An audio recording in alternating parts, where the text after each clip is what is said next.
하나님은 구원을 베풀어 주시는 분이십니다. 하나님은 다른 사람들에게도 구원을 베풀지만 여러분에게 구원을 베푸시는 하나님, 하나님 나에게 구원을 베푸시는 분이다. 세 번만 시작. 하나님은 나에게 구원을 베푸시는 분이시다. 하나님은 나에게 구원을 베푸시는 분이시다. 하나님은 나에게 구원을 베푸시는 분이시다. 다른 사람에게 또 구원을 베푸시지만 나에게 구원을 베푸신다는 거야. 하나님은 나에게 구원을 베푸시는 분이시다. 여러분이 이 대구 땅에서 지금 이렇게 생활하는 가운데에서 여러분 삶에 필요한 구원을 하나님께서 베풀어 주시는 분이십니다. 이스라엘 백성들이 본래는 저기 이제 이스라엘 땅 팔레스틴 지역에 생활을 하고 있었는데 흉년이 들고 가뭄이 들고 그렇게 해서 이제 애굽에 다 이사를 가게 되잖아요. 그때 야곱의 그 식솔들이 70명이란 말이에요. 그 70명이 애굽으로 그대로 이사를 갔어요. 그 사연은 성경에 다 나오잖아요. 요셉이가 먼저 팔려가 가지고 총리가 돼서 가뭄이 막 6, 7년 지나가는 동안에 거기에서 이제 총리가 되고 저 고향 땅에 있는 그 부모님과 식솔들을 다 데리고 와서 이제 애굽 땅에 생활을 하게 되잖아요. 그래서 그때 그 이주하는 내용을 창세기 47장 27절에 기록을 하고 있어요. 그 야곱이 70명의 가족을 데리고 이렇게 애굽으로 내려가서 생활하던 곳이 어디냐면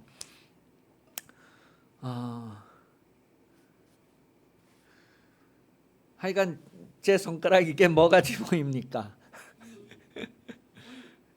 그 홍해가 이 홍해가 이렇게 두 갈래로 나누어져 있어요. 그 이스라엘 지도 그 주변에 보면 그래서 지금 여기가 이제 지금 그 전쟁하면서 이 양쪽에서 이 배들이 못 가게 해서 지금 왜 뭐야 뉴스에 많이 나오잖아요. 그 왜 네. 저 페르시아만 하고 홍해하고가 지금 이거예요. 그래서 지금 요게 홍해고 요게 페르시아만으로 나오는 건데 그 밑에까지 이렇게 하면 이렇게 생겼단 말이에요. 강이. 그 밑에가 또 이렇게 바다예요. Y자 이렇게 돼 있는데 저 고센이라고 하는 곳 있죠. 중간 왼쪽 가나안, 에돔, 왼쪽 밑에 고센. 그 오른쪽 지역에서 왼쪽으로 쭉 내려가서 가나안 밑에 이제 고센 지역에 가서 이스라엘 백성들이 살게 된 거예요. 야곱이가 이주한 곳이 바로 그 고센 땅인데 즉 고센 땅에 삼각주가 형성되어져 있잖아요. 삼각주가 뭔지는 잘 몰라도 돼요. 그냥 그 육지에서 바다로 연결되어지는 고 이렇게 넓혀지는 그런 평지가 있는 그런 부분이에요. 고센 땅이. 그래서 그 지중해 방향으로 이렇게 삼각지가 펼쳐지는 그 부분에 가서 생활을 하게 됐단 말이에요. 저기가 이렇게 풀들도 많고 목축하기도 좋고 뭐 그런 지역이에요. 그렇게 해서 이제 야곱의 그 가족들이 다 저 고센 땅 저기에 가서 정착을 해서 사는 게 창세기 47장 27절에 나오죠.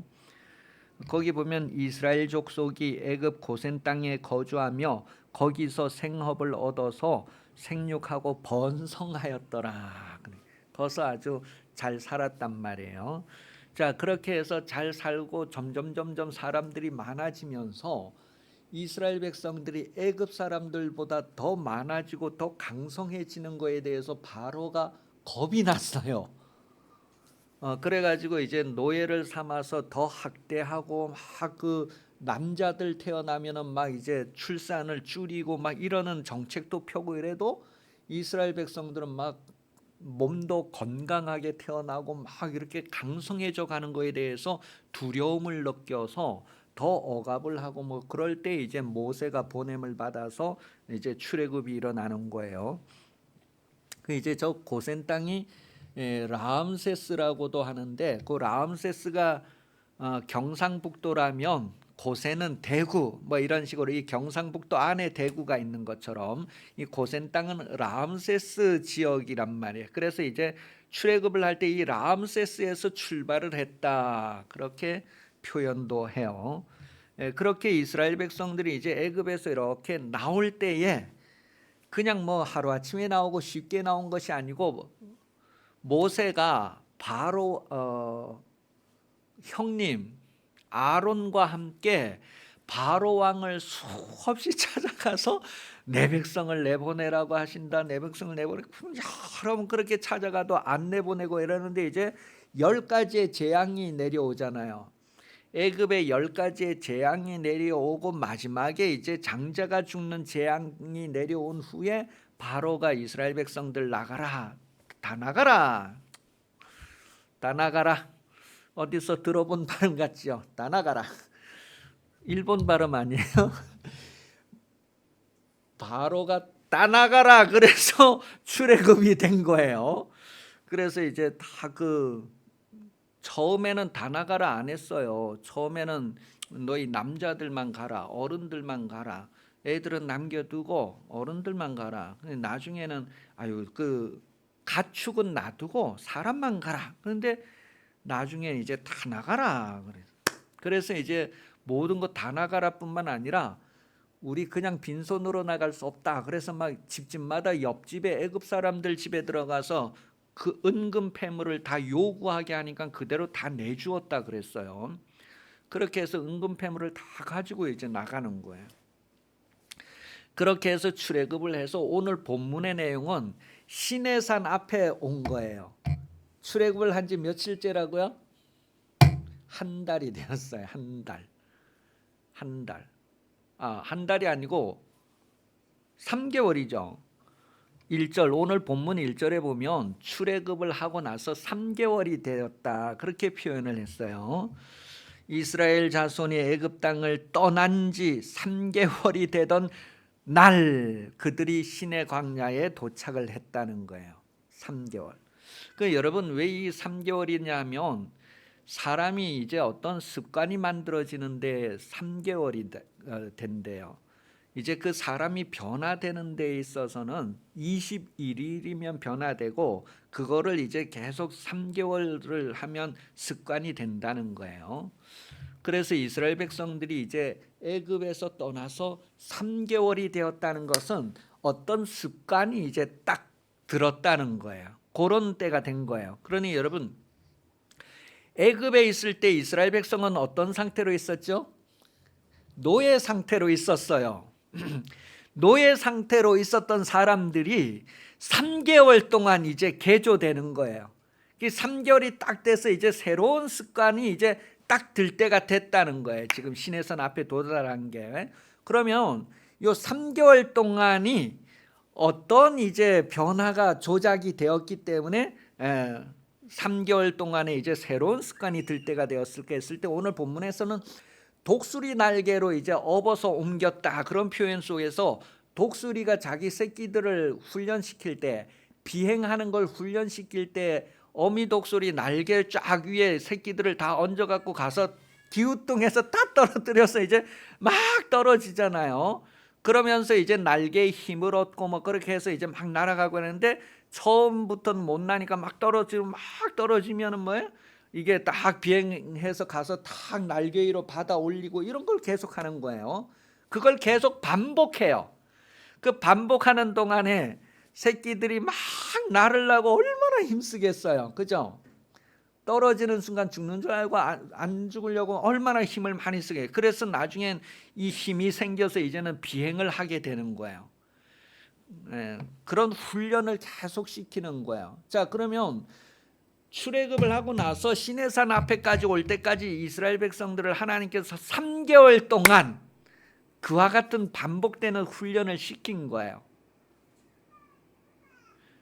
그런 훈련을 통해서 이제 노예 생활의 모든 근성, 노예 생활의 습관 이런 것들을 이제는 바꿀 수 있는 단계가 3개월째 된 거예요. 그래 여기에서 시내산에서 10계명을 주시고 이제 그 10계명을 가지고 말씀을 잘 순종하고 듣고 이러면 하나님께서 많은 민족들 중에서 이스라엘 백성은 아주 특별하게 하나님이 구별하시고 소유를 삼으시고 제사장 나라가 되게 하고 그렇게 이제 복을 주겠다고 하는 내용이 오늘 본문에 나와요. 자, 그런데 그렇게 되기 위해서 이제 하나님의 말씀을 시내산에서 주는데 이 시내산에서 말씀을 받아 가지고 앞으로 생활하는 거예요. 이 생활하게 되는 그 습관이나 뭐 이런 것들은 이제 요 3개월 동안에 이제 어떻게 됐느냐가 시내산에서 말씀을 받아서 어떻게 사느냐가 나오는 거예요. 자, 그럼 요 3개월 동안 오면서 어떤 일들이 있었을까? 많은 일들이 있었을 거예요. 그 독수리 날개 훈련시키는 것처럼 이스라엘 백성들이 여러 가지 일을 3개월 동안 겪게 되는 거예요. 광야에 들어와서 노예 생활에서 이제 벗어나서 광야 3개월 동안에 여러 가지 일들을 통해서 이렇게 저렇게 반복하는 과정 가운데에서 그들이 이제는 뭐예요? 하나님만 바라봐야 되겠다. 하나님 없으면 안 되겠다. 막 이런 정신의 개조가 이루어지는 게 3개월에 딱 돼서 이제 그 훈련이 잘 된 사람은 시내산에서 말씀을 딱 받아서 그 후로 이제 말씀대로 살아갈 것이고 그 훈련이 잘 안 된 사람은 이제 시내산에서 말씀을 받아서 이 말씀을 어떻게 처우할 것인가 하는 게 이제 쭉 나와요. 그런데 이제 그 시내산에서 십계명을 받고 가나안 땅까지 가는 동안에 계속 광야를 또 방황하다가 그냥 다 광야에서 죽고 말죠. 그래서 다음 세대들만 이제 가나안 땅에 들어가는 것을 성경이 얘기해요. 그게 뭐냐면 요 시내산에서 하나님의 말씀을 받아서 그대로 지키고 행하고 하는 것을 못했다는 거예요. 그럼 이런 습관이 어떻게 됐을까? 이런 생활이 왜 그렇게 됐을까 하는 것은 요 3개월 동안의 그런 훈련 과정 속에서 이들이 어떻게 변화되는 어떤 습관을 가졌느냐에 따라서 그 습관을 계속 가져간 사람 또 다르게 가져간 사람 이런 게 분리가 되는 거죠. 그래서 여호수아와 갈렙은요 처음 출발할 때부터 정말 하나님께서 우리를 택하시고 부르셨으니 하나님께서 하실 것이다 라고 하는 믿음을 가지고 갔어요. 그래서 그들의 습관은 계속 그걸 만들어 갔고 시내산에서 십계명을 받은 후에 그 후의 삶도 그들은 뭐예요? 계속해서 믿음의 습관을 그대로 행사했어요. 실제로 현장은 사막이고 현장은 막 여리고 같이 아주 웅장한 성벽이 막혀 있고 막 그렇게 하는데 사람의 눈으로 하면 야 이거는 사람에게 메뚜기 떼가 사람하고 싸우는 것과 같다고 표현할 정도로 그렇게 비교 안 되는 현실이었어요. 그러나 그들은 하나님의 말씀은 그대로 된다고 하는 그런 믿음과 그 습관화된 삶을 그대로 살아가서 가나안에 들어갔고 나머지는 그런 삶은 못 살아서 광야에서 끝났다. 그런 얘기를 지금 성경이 다 해주고 있죠. 자, 그럼 이스라엘 백성들이 그 고센 땅 라암세스에서 출발을 해서 첫 번째 머무는 곳이 어디냐면 숫곳이라고 하는 곳이에요. 출애굽기 12장 37절에 보면 이스라엘 자손이 라암셋을 떠나서 숫곳에 이르니 유아 외에 보행하는 장정이 60만 가량이요 그랬어요. 이 숫곳이라고 하는 그 지명의 뜻은 이렇게 가린다, 덮는다 그런 뜻이에요. 하나님께서 그들을 이렇게 가려주시고 덮어주시고 그런 의미. 우리가 다 죄인이지만 하나님께서 우리의 죄를 막 들춰내지 않고 그것을 예수님의 보혈로 다 덮어주시고 가려주시고 하는 그런 은혜를 누리게 되죠. 그래서 이제 그 애굽에서 나와서 이렇게 처음 이제 머무는 곳이 숫곳인데 이 숫곳에 와서 사람들이 하나님께서 자기들을 이렇게 덮어주시고 가려주시고 보호하시고 하는 그런 은혜를 경험할 수 있는 곳이었단 말이에요. 그리고 이 숫곳에서 이제 다시 떠나서 도착한 곳이 에담이라고 하는 곳이에요. 에담이라고 하는 곳은 그들과 함께 그런 뜻인데 출애굽기 13장 20절에 보면 그들이 숫곳을 떠나 광야 끝 에담의 장막을 치니 그렇게 나와요. 그들과 함께. 그러니까 출애굽할 때에 하나님께서 함께 한다고 하는 것을 실감시켜 주는 곳이 바로 에담이란 말이에요. 그리고 이제 그 에담 다음에 머무는 곳이 어디냐면 마라라고 하는 곳이에요. 출애굽기 15장 23절에 나와요.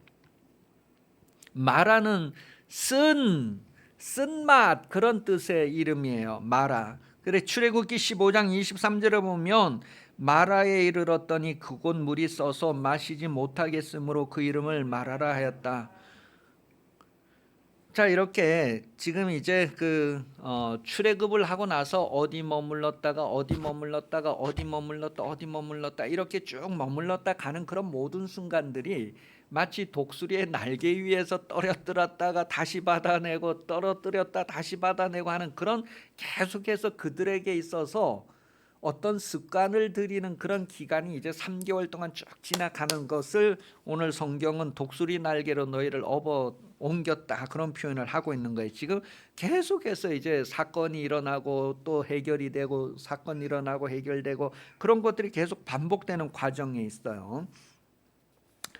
자, 그럼 우리 삶도 이게 계속 반복되는 삶이잖아요.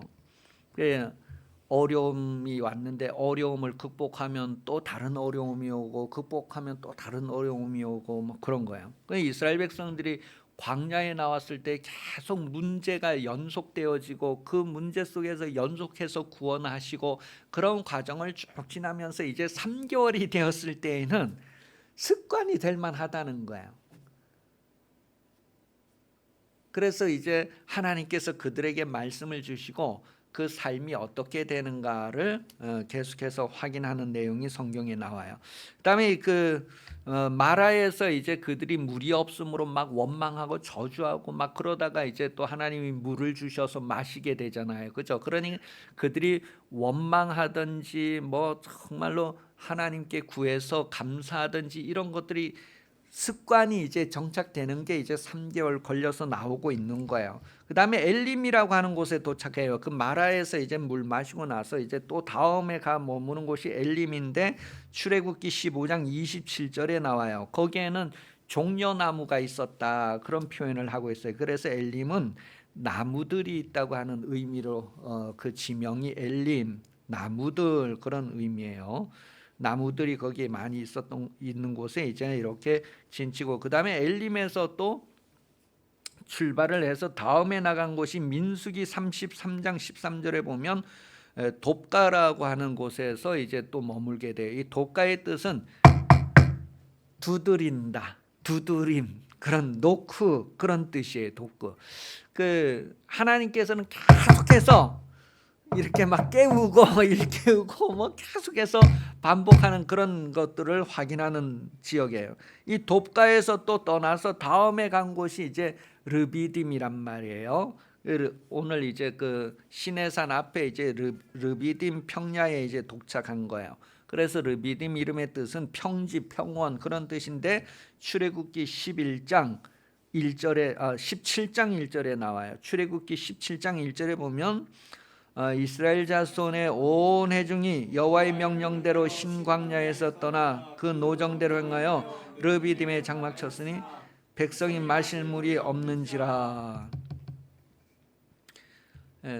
그래서 르비딤이라고 하는 뜻은 평지인데 여러분 평원이고 평지인데도 마실 물이 없는 상황이 된 거예요.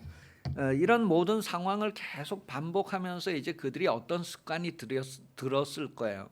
그래서 문제가 생겼을 때마다 막 어찌하여 우리를 이리로 이끌어와서 여기 와서 마시지 못하게 하고 죽게 하느냐, 왜 이렇게 힘드냐, 막 원망불평하는 습관을 들인 사람들은 계속 원망불평하는 거에 습관이 되었을 거고, 힘들고 어려울 때 계속해서 기도하고 믿음으로 나가 그래도 하나님이 뭔가 뜻이 있을까 하는 사람은 그런 습관이 들었을 거고, 이제 시내산에서 그 다음 말씀 받는 내용이고요. 말씀을 받아서 그 삶 속에서 계속 원망하고 막 이러는 사람도 있을 것이고, 그 말씀을 받아서 그대로 순종하는 사람도 있을 것이고, 이제 습관에 따라서 생활이 일어나는데 그 생활이 광야에서 그대로 그 결과를 드러내죠.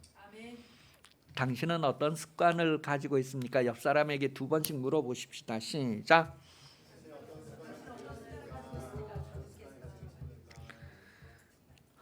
그러니까 저기 이렇게 피곤해도 저기 다음부터는 이쑤시개를 하나씩 가지고 와요. 그래서 좀 부러뜨려 가지고 습관이 들면 안 돼요. 그러니까 예배 시간에 그 주일날 오전 예배 시간에 막 조는 사람도 습관이 돼서 이제 계속 습관이 돼서 조는 사람은 뭐 계속해서 말씀이 떨어졌을 때 악한 자가 와서 빼앗아 가고 믿어서 열매를 맺지 못하게 하는 계속 그 습관이 되면 이제 아무리 이제 훌륭한 목사님이 담임 목사님이 됐더라도 습관이 돼서 도저히 은혜를 못 받고 그냥 그렇게 맹탕이 되고 마는 거예요.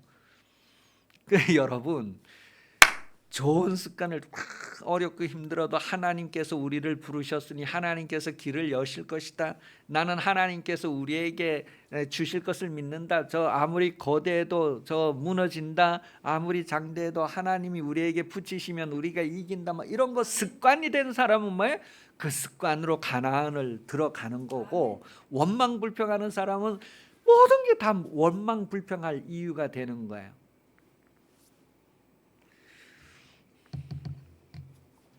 여러분 삶 속에서 하나님께서는 많은 사람들이 있지만 그 가운데 여러분을 먼저 구별해서 부르셨단 말이에요. 그래서 하나님의 소유 삼았다는 것은 하나님이 보호해 준다는 거예요.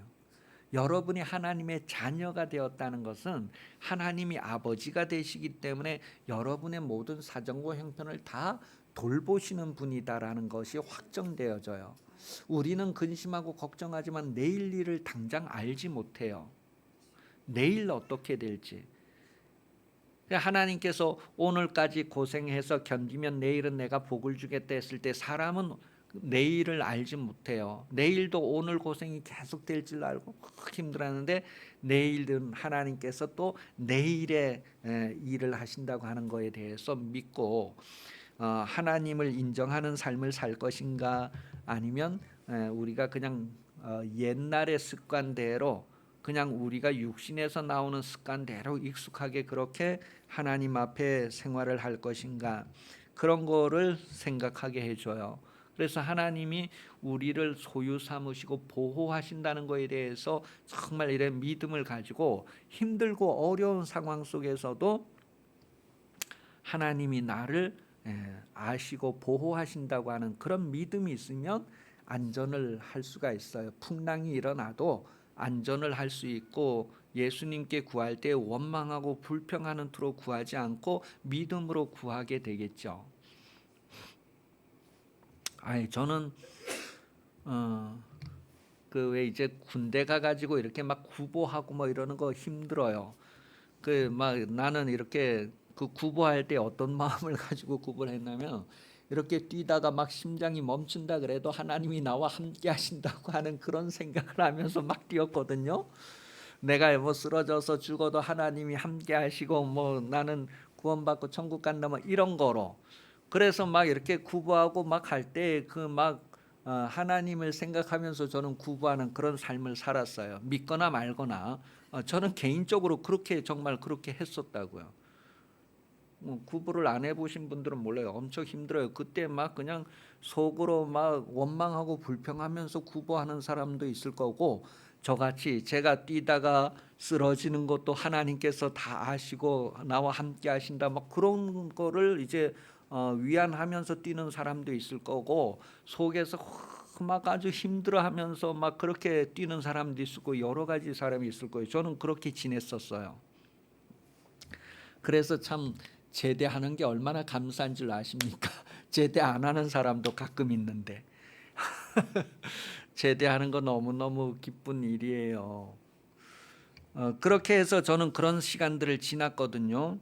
그런데 이스라엘 백성들은 그들의 삶 속에서 하나님의 돌보심 이런 것들을 경험하면서 어떤 사람은 원망불평하는 것을 습관화들였고, 어떤 사람은 하나님의 구원의 하나님 되심을 습관해서 무슨 일을 만나도 그 구원의 하나님을 붙드는 습관이 들여졌을 거고, 그렇게 나누어지는 것을 우리에게 말해주고 있어요. 그리고 특별히 하나님께서 이스라엘 백성을 한 사람 한 사람으로도 택했지만 민족적으로도 택하였다는 거예요. 그래서 민족적으로 택하였다는 것은 제사장 나라가 되게 하려고 택하였다는 것을 말하고 있어요. 제사장 나라라고 하는 것은 이스라엘 때문에 많은 나라들이 이제 하나님 앞에 돌아오게 되는 것을 얘기하는 거예요. 지금도 전 세계를 장악하고 있는 게 이스라엘이란 말이에요. 그래서 이스라엘의 영향력이 다 이렇게 정치, 경제, 뭐 모든 사회에 뻗쳐 있단 말이에요. 그래서 하나님께서 이스라엘 백성들을 제사장 나라 삼아 주겠다 그렇게 얘기했는데, 우리나라도 이제 그런 믿음의 비밀을 깨닫고 우리 조상들이 정말 기도하고 막 복음 전도하고 그렇게 해서 지금 우리나라가 세계 곳곳에 막 이렇게 제사장 나라가 되는 수준으로 쓰임 받고 있다고 하는 것을 기억을 해야 돼요. 우리 앞에 믿음의 조상들이 다 그런 시절을 겪어서 그 혜택을 우리가 지금 누리는구나. 지금도 우리가 기도함으로 우리 다음 세대들이 그런 혜택을 누릴 수 있단 말이에요. 제사장 나라로 쓰임 받고 그리고 거룩한 백성이 된다. 그런 내용으로 오늘 성경 표현하고 있는데, 어떤 사람은 끝에 가가지고 거룩한 백성으로 남는 사람이 있고 어떤 사람은 거룩하지 않은 백성으로 남는 사람이 있을 거예요. 그게 다 습관을 쫓아서 어떻게 되는가가 중요하게 나오겠죠. 그래서 우리는 하나님의 말씀을 받아서 그 말씀을 듣고 그대로 실천하고 순종하는 습관을 들이는 운동을 해야 돼요. 그래서 계속 하나님의 말씀을 듣고 행하는 그런 습관을 들여서 하나님의 말씀대로 나중에 구원이 완성되어지는 그런 신앙생활을 하는데, 사람은 연약하고 약점이 있기 때문에 옆에서 돕는 사람이 있어야 되고 함께 해주는 사람이 있어야 돼. 그래서 서로에게 여러분들이 진액을 공급하고 상납하고 연락하고 연합하고 그렇게 해서 신앙을 함께 계속 유지하면서 건강하게 성장해가는, 좋은 습관으로 건강하게 성장해가는 그런 교회를 이루시기를 예수님 이름으로 축복합니다. 아멘. 매일 이제 일어날 때마다 하루에 한 번씩은 꼭 교회 카톡방에다가 막 축복하는 말들 하고, 막 또 오늘 이렇게 은혜 받은 얘기들 하고, 오늘 힘들어도 하나님께서 나를 힘들게 하심으로 하나님의 은혜를 절실히 구하도록 인도하신 날입니다. 이런 식으로라도 다 이렇게 좀 카톡을 통해서 서로 연락하고 서로 격려해주고, 기도할 때는 기도를 또 같이 이렇게 기도해주고 뭐 그러는 교회로 이렇게 만들어 가시기를 예수님 이름으로 부탁을 드립니다. 이제 우리 기도하겠습니다. 기도할 때에 하나님은 구원의 하나님이시다. 그래서 먼저 여러분 자신에게 어떤 문제가 있고 어떤 일들이 있더라도 하나님이 구원하시는 분이시다라고 하는 거에 대해서 기도하면서 여러분에게 그런 구원의 은혜가 이루어지기를 기도하십시오. 또 여러분이 가족들과 이웃들에게 하나님, 그 사람에게 구원이 필요합니다. 하나님의 구원을 나타내 주세요. 하나님의 구원하심을 나를 통해서 나타내시든지 다른 사람을 통해서 나타내시든지 그에게 하나님의 구원의 은혜를 베풀어 주세요. 그렇게 간절히 기도하겠습니다. 다 같이 기도합니다.